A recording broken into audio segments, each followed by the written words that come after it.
You have never experienced a world like this. You have never seen a regime like mine. You are entering a new world, a new era. This is the Hotard Era.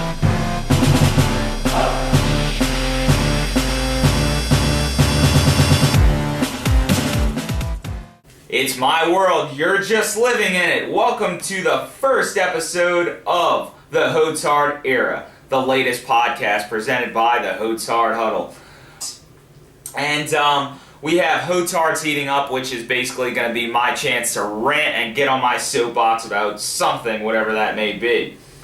We also have the House of Hotard, which basically is kind of a highlight of the week, if you want to call it that. Someone I feel like needs to be highlighted, needs to be given some credit.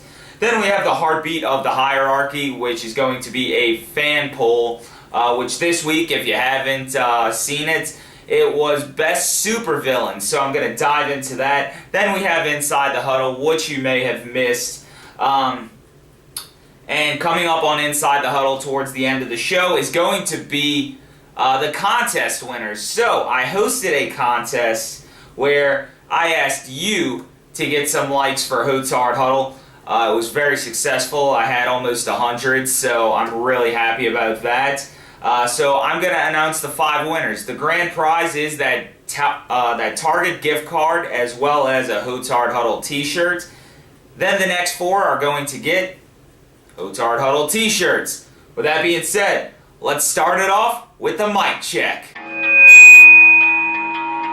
Testing. Is this thing on? I think we're good. It's time for the opening mic check. We're going to start with something I'm super excited about. So, for all my WWE fans out there, if you missed wrestling this past week, well, I guess with this coming out on Wednesday, I guess if you missed the last 2 episodes of Monday Night Raw, spoiler alert, The Shield has reformed. The Shield is by far one of the most iconic and best stables, I think, to ever grace a WWE ring. From the time they debuted to the time they broke up, they were must-see television in WWE. I mean, they were on top of the universe, and even after the fact, all 3 of those members have still been on top of the universe. So November 18, 2012, at Survivor Series, the Shield made their debut. And basically what they were these 3 mysterious guys, didn't say much at first. And I believe it was Ryback they attacked. I could be wrong on that. But they came out and they attacked a couple of people. And that's what they did. They would just come out, they'd surround the ring, and they would just maul people with that patented triple power bomb. And November 18, 2012, that was a good day. I mean, that was the debut of, like I said, one of the most iconic stables ever. They had a great 1.5-year run there until June of 2014, when Seth Rollins drove the chair into the back of Roman Reigns, leaving Dean Ambrose speechless and stunned, and then he turned on Ambrose and attacked him with said chair. This was right after a big win against Evolution when they made their comeback, that being Triple H, Randy Orton, and Batista. They had just gone over on them in a huge match where they swept them in a 6-man elimination, no-holds-barred match. And, it was a big deal because this was almost the passing of the torch from one of the best stables ever to who is looked at as the next best stable, And they pulled the trigger perfectly. I think it broke pretty much every WWE fan's heart. It was unexpected, especially at that particular time. They had been teasing a possible Dean Ambrose heel turn months and months prior. And it turned out to be Seth Rollins, the guy who no one really expected. He didn't he wasn't really the big guy cutting the promos for the Shield. That was typically Dean Ambrose, which is why I think everyone felt that he would be the one who turned. And Seth was more of the in-ring technician. He did all the high-flying stuff and all the amazing stuff. And Seth frickin' Rollins was born. And you know, the three of them went on to have lengthy and solid runs as single superstars, which I don't expect that to stop. They're just gonna, I guess, be in unison in the meantime. But Seth Rollins, he was the crown jewel picked by Triple H. You know, he went on to have a great run as a heel. He became the only person to ever cash in a Money in the Bank briefcase at WrestleMania during a match, no less. And who did he do it against? Roman Reigns and Brock Lesnar. A lot of people compared him, I guess, to Edge. He was sort of that opportunist. He would take his chances and strike while the iron's hot, and it gained a lot of heat for him, so good for him. But he's a two-time World Heavyweight Champion. He's a Raw Tag Team Champion currently with Dean Ambrose. And he also held the U.S. title at the same time that he held the World Heavyweight title. So he definitely had a great run as a singles competitor. Then we have Dean Ambrose, who's a two-time Intercontinental Champion, had a really lengthy feud with The Miz. He also is a Money in the Bank winner. And as I said, he's also the current Raw Tag Team Champion. Then you have Roman Reigns, who has been one of the most loved, but at the same time, one of the most hated. Because no one wants to see Super Cena 2.0, and unfortunately, that's what's happening with Roman Reigns. Now, to kind of defend Reigns here, I don't think he's as bad in the ring as people say. I think he's entertaining. Now, don't give the guy a microphone because he cannot cut a promo for shit. A lot of times they'll give him these lengthy promos. It just doesn't work. Let him come in, say 6 words or less, and be gone, and then punch somebody in the face. Let that be Roman Reigns. But he's had pretty much, as you'd expect, he's been in the main event scene at WrestleMania on the last 3 occasions. He's won the Royal Rumble, and he's also a 3-time World Heavyweight Champion, so he's definitely had his run. But then, fast forward to now, October 9th. Rollins and Ambrose have the tag team titles, then the Miztourage is attacking them and everything like that. Then they kind of shift their focus to Reigns. Reigns has been battling Braun Strowman for a little while. And now, what do? They reform the Shield. This has been a long time coming since it broke up in 2014. We're talking 3 years and a couple of months later. This has been something that has been on every WWE fan's mind since the day they broke up, because no one wanted to see that stable die. So for them to come back and reform, I can tell you right now, and I probably speak for most WWE fans out there, I marked out hard during that episode of Monday Night Raw when they had Miz laying flat on his back in the middle of the ring, and they stick the fists out in unison to symbolize that the Hounds of Justice have returned. The Shield is back. WWE just got great again. It's been boring for a while. There's been weeks where I just fast forward through the entire damn show, with the exception of a couple of guys like Kevin Owens, Finn Balor, AJ Styles. For the most part, I fast forward. But now, I have something to look forward to, as well as the rest of the WWE fans. The Shield has reformed, and it is a great day to be a wrestling fan. And I'm super excited about it. You can't handle the truth! You like that? You like that? Some men just want to watch the world burn. Find out what has me hot and bothered. It's time for Hotard's Heating Up. And this is a topic I think people are super passionate about, as evident based on the social media posts. Everybody's talking about it. So I'm going to talk about it. And it pertains to kneeling during the national anthem. And more importantly, freedom of speech.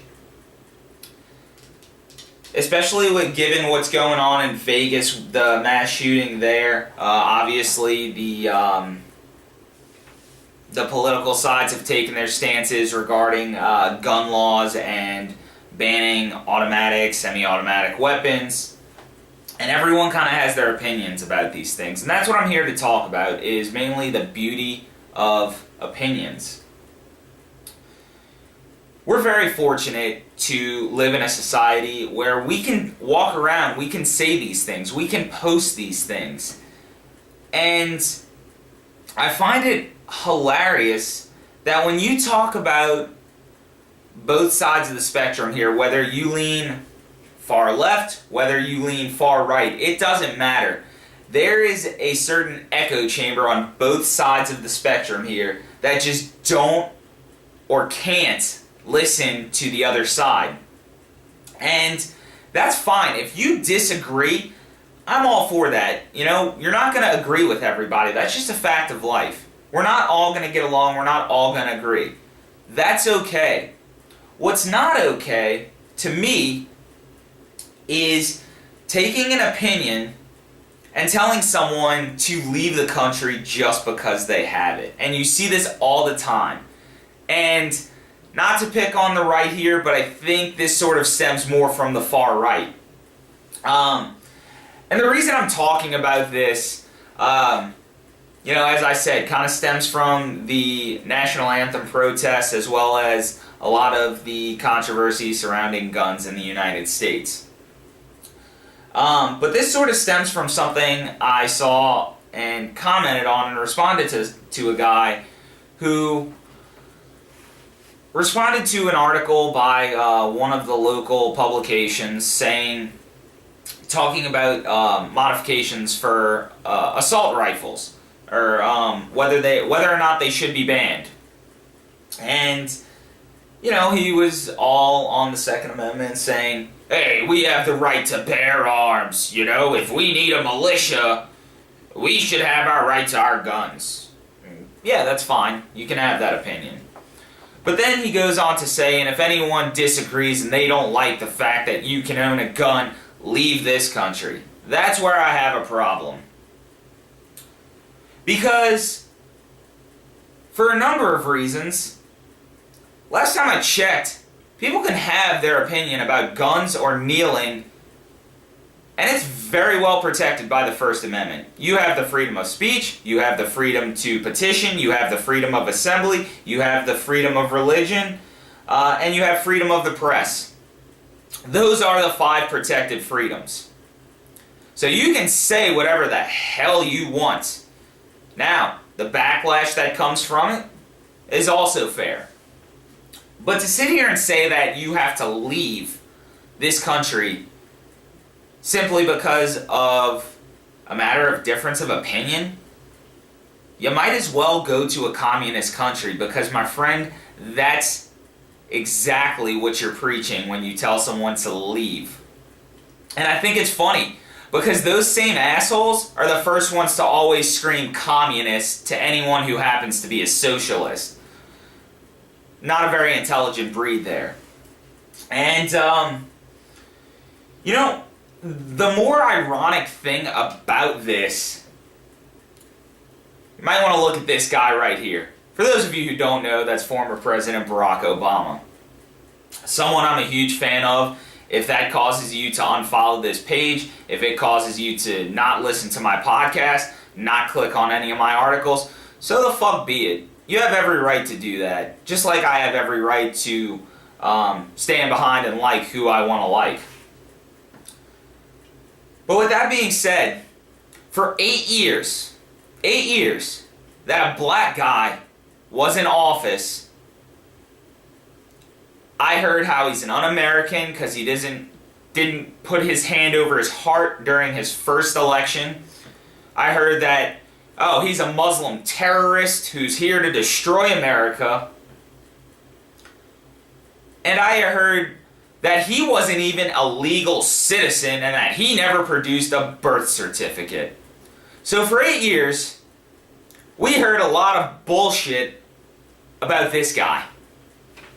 Well, not technically this guy. This is a bobblehead. But Barack Obama. And I didn't once say, hey, if you don't like it, you can leave. But in reality, you're going to turn around and say this to people who disagree with you now that you have your elected president in office because they don't necessarily like him, they want change, they want better. You should have taken your own advice for the last 8 years then. Because the biggest problem I have with people as a general rule is hypocrisy. If you want to have an opinion, but you can't play both sides of the fence and you can't play it both ways. That's where I draw the line. And we're living in a society where you can pretty much get away with anything you want on social media. Everyone has an opinion about something. They post it on their Facebook. They post it on their Twitter. And that's okay. That's part of the echo chamber. That's part of what makes freedom of speech amazing. You can have these opinions. The marketplace of ideas is going to filter out the bad ones. That's how this works. And kind of relating that all to the NFL now, we have seen some owners take a stand on kneeling during the national anthem, guys like Jerry Jones saying, you're gonna stand or you'll be suspended or there'll be repercussions. And part of the First Amendment, freedom of speech does not mean freedom of consequence, especially in the workplace. There are certain things I can't say in my job. There are certain things you probably can't say at your job. What happens if you do? You have every right to say that, but your boss then has every right to pull the plug on you like that. And that's what I love about what's happening in the NFL right now, is because you're having such a great echo chamber from all sides of the spectrum here. On one hand, we have a lot of guys who refuse to kneel for the national anthem. They see it as a sign of disrespect. On the other side, we have players who have sat during the national anthem in protest for police brutality. Then you have the guys who are kneeling. Then you have the owners who say they're okay with it. You have the owners who are not okay with it. You're getting all sides here, and I think that's awesome. And I think that is, I think it basically culminates what the First Amendment is all about. Going back to the workplace, there's just certain things you can't do in the workplace. I was talking a little bit about hypocrisy earlier, and I love that you have a lot of fans who are saying, oh, they shouldn't kneel during the national anthem, they shouldn't do this, they shouldn't do that, stick to playing football, keep politics out of it. Right. That whole thing about athletes being role models? Those are the same people saying they should keep their nose out of it that say they need to be role models for our kids. Maybe that's what they're trying to do here. They're being a voice for the voiceless. They're trying to give a voice to people who don't have one. Protests don't come without controversy, at least good ones. So, for them to kneel, sit, or whatever the case may be during the national anthem, this has gotten the conversation moving for more than a year. They obviously have succeeded in keeping that conversation going. And that's what a protest is designed for. That's what it's all about. And I think it's funny that, people will speak for the entire military as a whole or speak for an entire body of people. That's another big issue I have in terms of people and how they use their freedom of speech. Because one of the things we constantly hear, oh, it's disrespectful to the military. Is it? Is it? Because last time I checked, the person who gave them the idea to kneel was in the United States military. He was an Army vet. And if you listen or talk to military people, any of your friends in the military, go talk to them. The older generation, they're probably going to have a huge issue with the kneeling. Younger generation, not so much. I have several friends in the military, and every single one of them has said it's their right to do it. They have every right to kneel during the anthem if they want to. And that's all part of the conversation. But don't generalize for an entire body of people who you have not talked to every single individual and sit here and tell me it's disrespectful. Not everyone views it that way. You do. Hear ye, please pay attention. We have an announcement from the House of Hotard. Someone has been accepted into the Hotard dynasty. Find out who has made it into the House of Hotard. You've heard me blow a lot of sunshine up this guy's ass over the last couple of weeks. He, along with his partner in crime, the other legend of Thibodaux, Louisiana, have made it into the Hotard dynasty. That's none other than Tim Rebowe, head coach for the Nichols football program, and Chase Forcade, their quarterback. We're talking Tom Brady, Bill Belichick. We're talking Aikman, Jimmy Johnson. We're talking Walsh, Montana. This is the next great quarterback duo. These two are legends in the making. And I cannot be more excited because for those of you who are unfamiliar with Nichols, not exactly a winning program. They've never been, and this is the first time that they've tasted what could be a good run for years to come. Tim Rebowe is in his third year, and he is a handful of wins short of holding the record for conference wins over the course of a career for a head coach of the Colonels. He's 12-11 in conference, 13-16 overall. This year, Nichols is 5-2. Their losses coming to Sam Houston and Texas A&M, which Texas A&M, a close loss. That's a moral victory.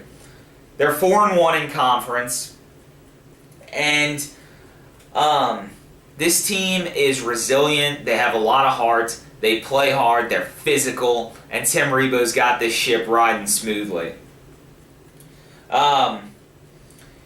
Since getting Chase Forcade, since I have to talk about the quarterback as well, 9-8 as a starter, 8-5 in conference play. One of the things I think that really set it over the top for me about Chase Forcade was against Northwestern State 2 weeks ago. Dislocated shoulder, didn't play the entire game. They needed a score late in the fourth. He comes in, gives them a long drive to take the go-ahead. That is boss status right there. That is a gamer, that is a baller, that is someone you want leading your team. And him and Tim Rebowe are going to do a lot of damage down in Thibodaux, Louisiana. I'm super excited about it. And I'm all in with this team. And most of Thibodaux is. So kudos to the boys down south. Way to represent. Way to show them what Colonel Pride is all about. And go Colonels, baby.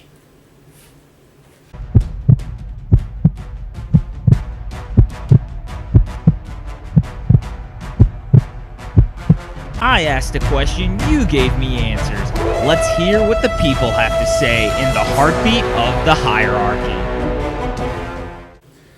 So I asked you guys, what are the best supervillains? And you guys answered. So to everyone who commented on Facebook, Twitter, and Instagram, I really appreciate it. And there's going to be a little treat for commenting, because every couple of episodes, or probably every couple of months, after about 8-10 episodes roughly, that'll leave me basically once every quarter. One of my plans is to hopefully do a gift card giveaway, kind of like I did, which I'll announce a little bit later in this show. But, what I'm going to do is pick my favorite answer out of all the comments, write it down, put it in a hat, or stash it away, and then at the very end we'll put all the names in a hat, pick at random, that person wins the gift card. So, there's going to be a little treat to commenting on this. Can win some stuff, so why not? But I asked what everyone's favorite supervillains are, and here's what you guys had to say. So, going to Instagram, I had Chuck Pants, which is my buddy Charles. He said, gotta be the Joker. I don't even know where to start with him as a character, his evolution over the decades. He's been in comics, films, and television. And then he went on to say Heath Ledger took it to the next level. I was one of those initial people who thought he was just getting hyped up due to his passing, and after the film, after seeing it in theaters, he was blown away by the role that Heath Ledger did. Heath Ledger made, not that the Joker wasn't already iconic, but I think he took it to a whole nother level.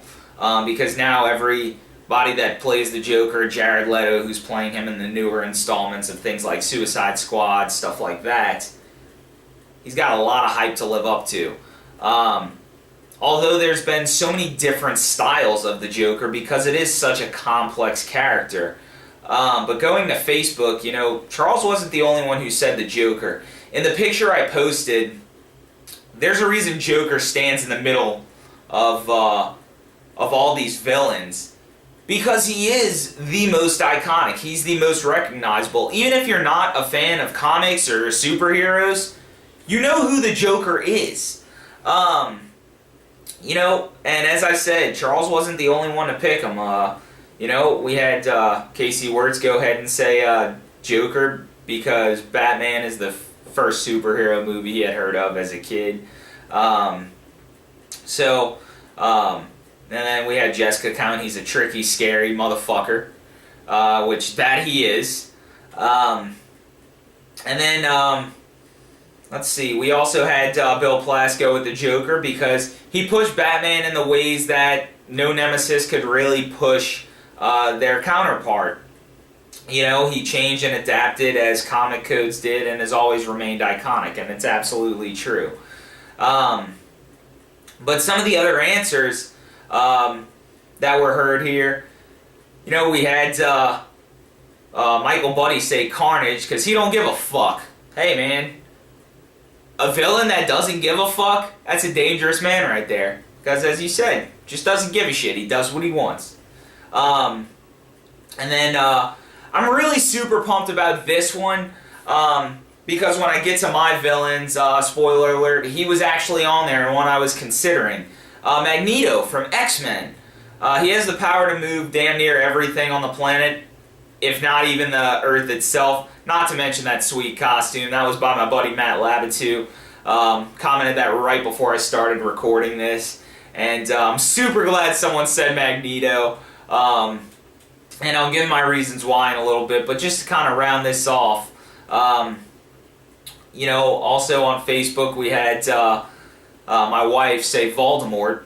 And Harry Potter, not exactly a superhero, but, we had Star Wars mentioned by someone that I'll get to in a minute. But I think that's Voldemort, legitimate case there. And reasoning because he doesn't have a nose.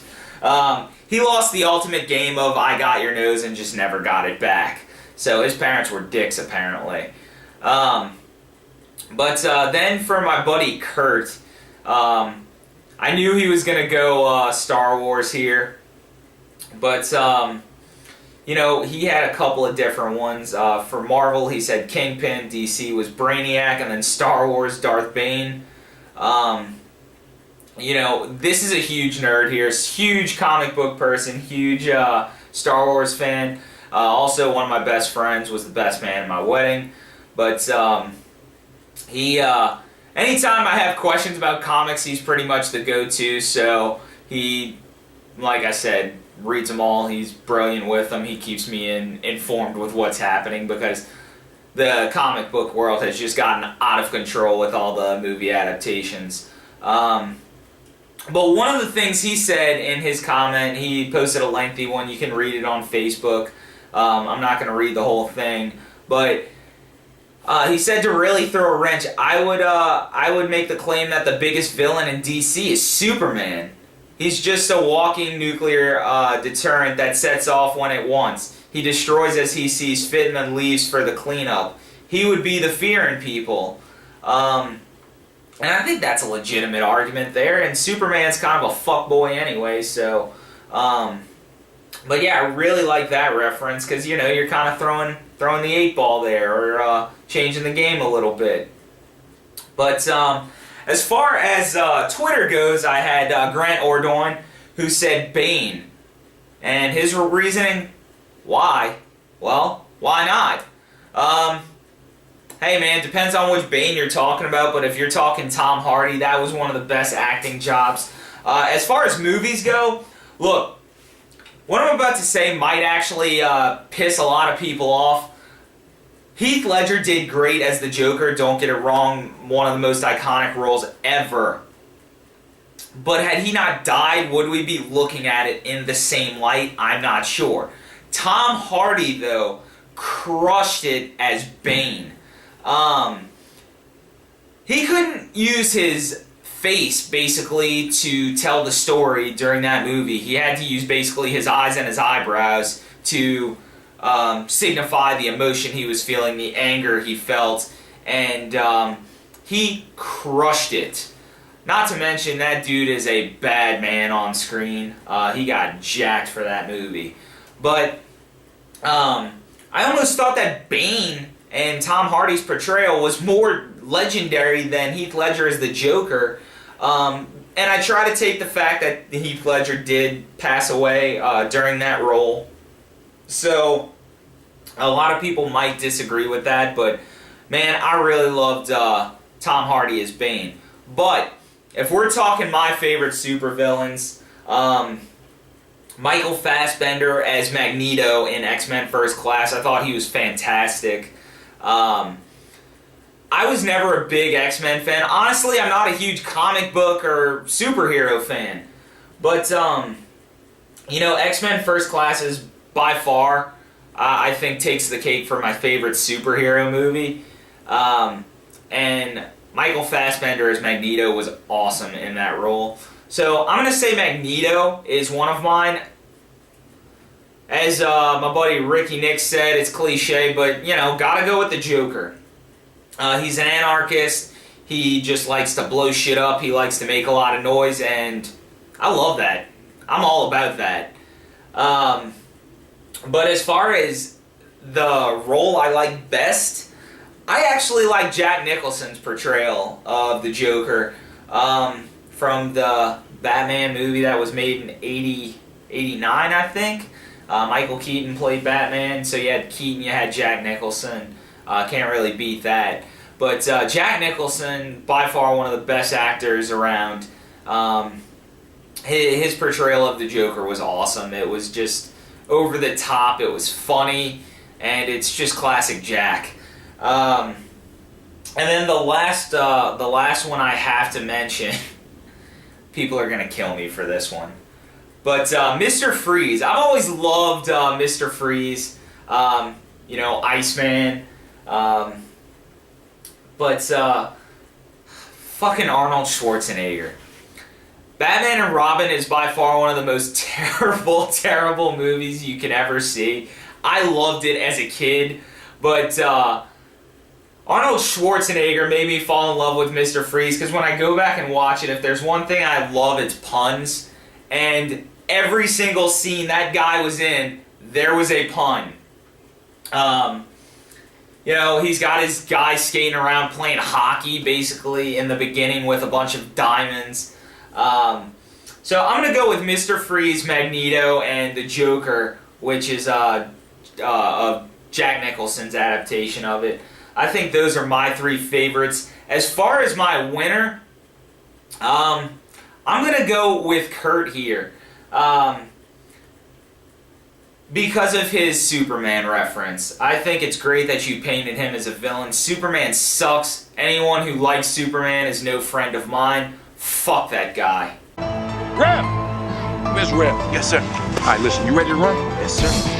Fake 23 blast with a backside George reverse. You got that? Fake 23 blast with a backside George reverse like your life depended upon it. Let's go. Let's go. Let's go. Here's what you missed. Here's what's coming up soon. Let's dive inside the huddle.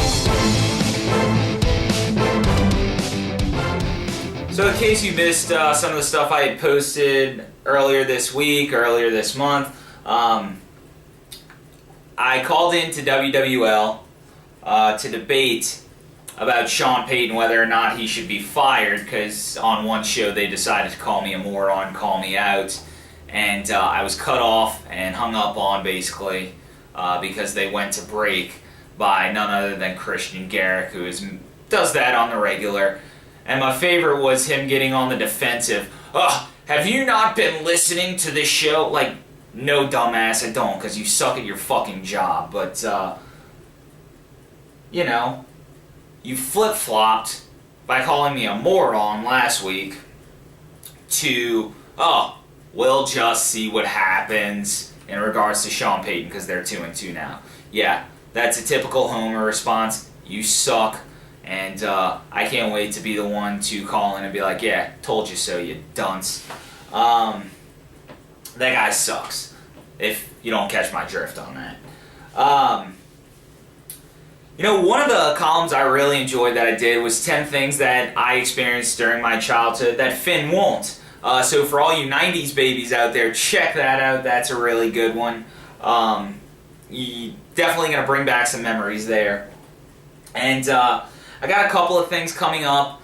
Honeydew Bakery, or Honeydew Cafe and Bakery, is about to open sometime soon in the Destrehan area where I'm from.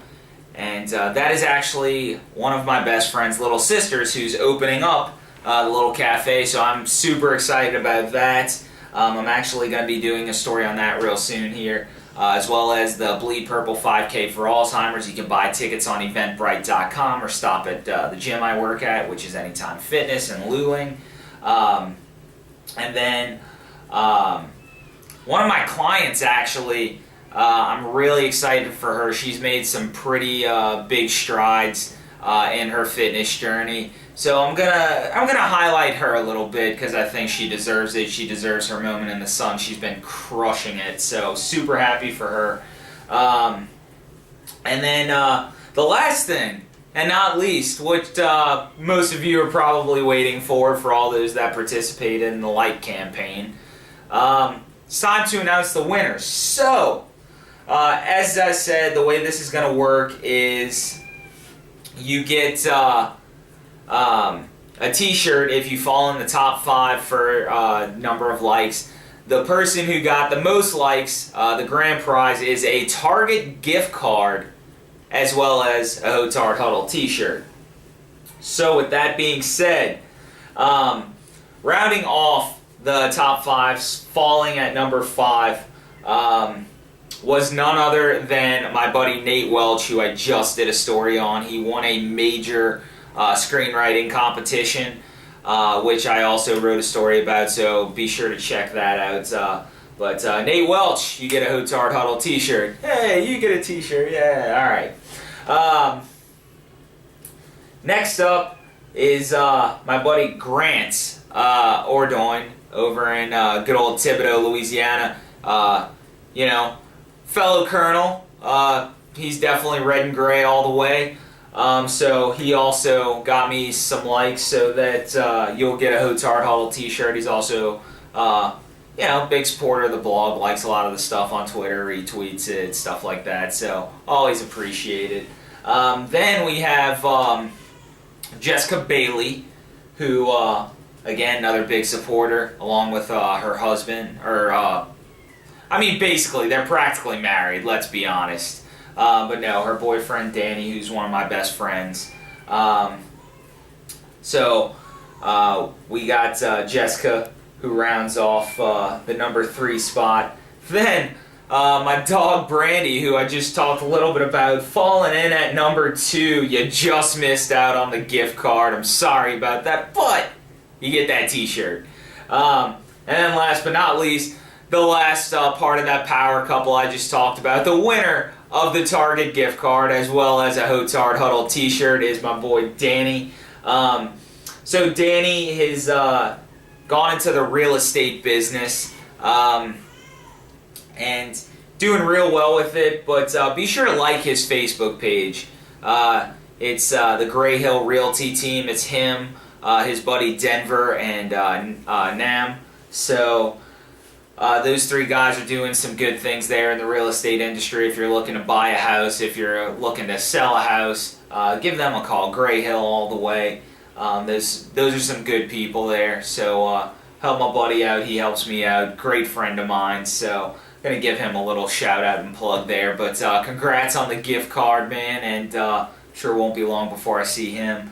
So I appreciate everyone tuning into the first episode of the Hotard Era. I think we made it through with some minor bumps and bruises, but I think we're okay. The way this is going to work, I'm going to post a new episode every 2 weeks. With a child, kind of tough to do the whole weekly thing. There's going to be a lot of editing involved in this process. So I really appreciate you guys tuning in. Appreciate all the support. Keep getting those friends to like the Hotard Huddle. And we'll see you next time on the Hotard Era. You've just listened to the Hotard Era. Follow Hotard Huddle on Facebook and Twitter. Visit HotardHuddle.com for the latest lifestyle, sports, and entertainment commentary. Welcome to the new era.